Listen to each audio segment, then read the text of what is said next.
extrêmement constante, hein, à laquelle, y compris à laquelle, dans les gouvernements de gauche plurielle, nous avons participé. Hein. C'est un problème qu'il faut mettre sur la table et débattre. Et ce poste, ce retour au salaire à la tâche, introduit évidemment, surtout si c'est accompagné d'un recul des droits liés au Code du travail, introduit une insécurité. Et cette insécurité, elle est compensée en quelque sorte par la sécurisation des parcours professionnels. La sécurisation des parcours professionnels, c'est les comptes individuels. C'est les comptes dans lesquels nos droits sont non plus des droits liés au salaire, qui dissocient le salaire du marché du travail, mais c'est des droits qui sont entièrement liés à notre présence sur le marché du travail.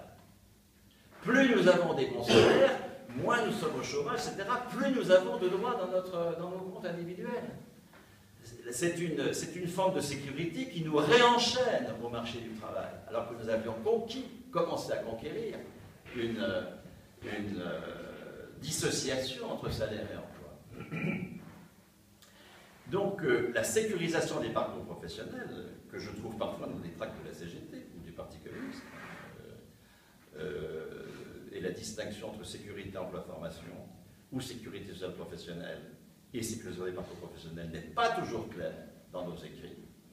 Je suis un analyste soigneux de tout cela, et je considère qu'il n'y a pas toujours de clarté sur ces questions. Libère de l'aléa du marché du travail ou du marché des biens et services pour être reconnu comme travailleur. Là, c'est un droit lié à la personne. Le salaire que touchent les retraités, c'est un droit lié à leur personne. On ne leur demande rien. C'est un droit lié à leur personne. Ils n'ont pas besoin de faire des performances sur le marché du travail. Le salaire de fonctionnaire, il est lié à leur personne. Oui, ça, c'est un droit lié à la personne. Il ne dépend pas des aléas du marché du travail. Ils ne peuvent pas être ni licenciés, etc. Ça, ce sont des conquêtes décisives, hein, de droits liés à la personne. Et la CPA, c'est tout sauf un droit lié à la personne, précisément. C'est un droit qui nous remet complètement dépendants de l'aléa du marché du travail, et un marché du travail fait de postes de travail nus, à la différence de tout ce que nous avons construit jusqu'ici. La sécurisation des parcours professionnels, laissons ça, s'il vous plaît, au MEDEF et à la CFDT. La sécurité sociale professionnelle, c'est le maintien du salaire entre deux emplois. Ça n'a rien à voir avec le fait de cumuler des comptes, des droits sur des comptes. Ça n'a rien à voir. C'est le fait que le salaire est un attribut de la personne et non pas de l'emploi. C'est-à-dire que ça poursuit, ça c'est une revendication extrêmement juste, qui poursuit ce que construit le régime général en déconnectant le salaire de l'emploi. Il est pour son poste. S'il change de poste, il ne change pas de salaire. S'il change de poste pour un poste de plus grande responsabilité, il ne change pas de salaire. Puisque son salaire est lié à son grade. Et donc à sa personne. Là, oui. C'est-à-dire qu'il est sorti de l'aléa du marché du travail. Et si je parle de la fonction publique des pour que le salaire soit attribué à la personne. Bien sûr. Tout sauf la qualification. C'est ça un syndicat patronal. Et donc, la CFDT et le MEDEF construisent avec une très grande application, une détermination absolue, et l'obligation de transformer ça en loi. Je rappelle, quand on discutait de la loi liée à l'année 2013, les amendements devaient être, à part l'accord de la CFDT et du MEDEF, pour être admis. Donc, le rôle du Parlement a été, le Parlement législateur a laissé sa place au patronat législateur, puisqu'on sait très bien que les textes des ANI sont des textes exclusivement patronaux. Hein. Jamais les syndicats n'ont le droit d'apporter sur la table un texte pour un accord national interprofessionnel. C'est le texte des patrons, c'est chez les patrons, et c'est dans les conditions que les patrons décident. Donc c'est la négociation totalement folklorique. Pour avoir suivi avec grand soin la négociation de l'ANI de 2007, qui suit l'élection qui aboutit à la rupture conventionnelle à ces choses-là, nous sommes dans la pantalonnade de négociation. Je ne parle pas de la dernière convention, de l'avant-dernière convention inédite, l'an dernier, où la CGT s'est retrouvée toute seule dans la salle pendant toute la journée. Pendant que la CFDT, et puis FO qui cherchait à courir après la CFDT, et retrouver crédibilité auprès du patronat, négocier en coulisses en téléphonant au ministère du Travail. Et à minuit mal quart, on nous apporte un truc absolument pas négocié, sauf en coulisses par les syndicats de collaboration de classe. L'enjeu de l'extension par la loi El Khomri du CPA aux travailleurs indépendants. Le projet patronal, il est de se défausser de sa fonction d'employeur. Ça, c'est clair. Il faut s'en défausser au maximum. Il ne veut plus s'emmerder à être employeur. Surtout qu'avec la pression du capital, la partie financière du capital, qui souhaite de s'exonérer totalement de toute responsabilité d'employeur, il y a une pression considérable. Et la réponse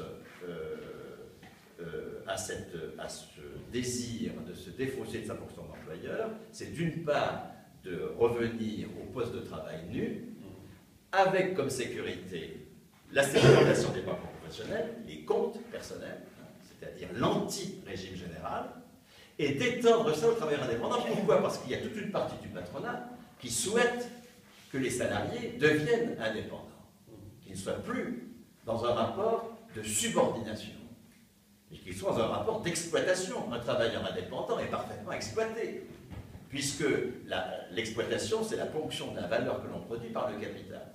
Il n'y a pas besoin d'être dans un rapport de subordination pour qu'il y ait exploitation, bien sûr. Un travailleur indépendant, il est exploité parce que soit son fournisseur, soit son client, son donneur d'ordre, le fournisseur de services, le propriétaire de la plateforme collaborative, etc., pompe une partie éventuellement considérable, ou parce que les propriétaires de logiciels justement, les capitalistes, pompent tout le travail gratuit de ceux qui font du logiciel libre.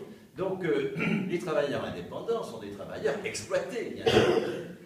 Je me réjouis qu'au dernier congrès, la CGT ait débattu du fait de syndiquer les auto-entrepreneurs. Il serait temps qu'on le fasse, et qu'on le fasse rapidement. Donc, le rêve, aujourd'hui, pas le rêve, le projet patronal, tel que tout un tas de textes officiels, et la loi El Khomri, la loi Macron, le font, c'est nous allons avoir des alternances où nous serons soit sur le marché du travail, soit sur le marché des biens et services. Et cette insécurité, parce que être sur le marché des biens et services est extrêmement insécure. Est-ce qu'on va pouvoir vendre la vidéo qu'on a fait, etc. Ça, c'est rien n'est sûr. Cette insécurité, par quoi est-ce qu'elle va être réduite? Parce que pour une fois, aucune classe dirigeante n'est assez folle pour organiser la sécurité. Elle va être réduite par deux choses qui sont le CPA pour tous et les travailleurs indépendants, chaque fois qu'ils seront performants sur le marché des biens et services, auront des droits sur un compte, des points retraite, des points formation, des points chômage, etc.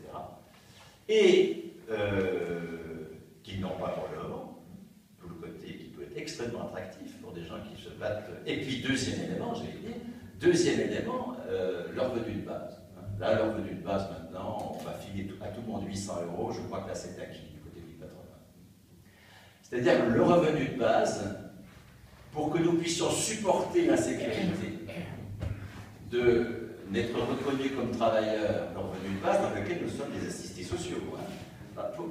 Pour que nous puissions supporter l'insécurité de n'être reconnus comme travailleurs qu'à travers l'aléa du marché des biens et services comme travailleurs indépendants, ou l'aléa du contrat de projet, ou du salaire à la tâche pour les travailleurs qui resteraient employés, le revenu de base, à la place du régime général, le CPA, et face à ce projet patronal, il n'y a qu'une alternative.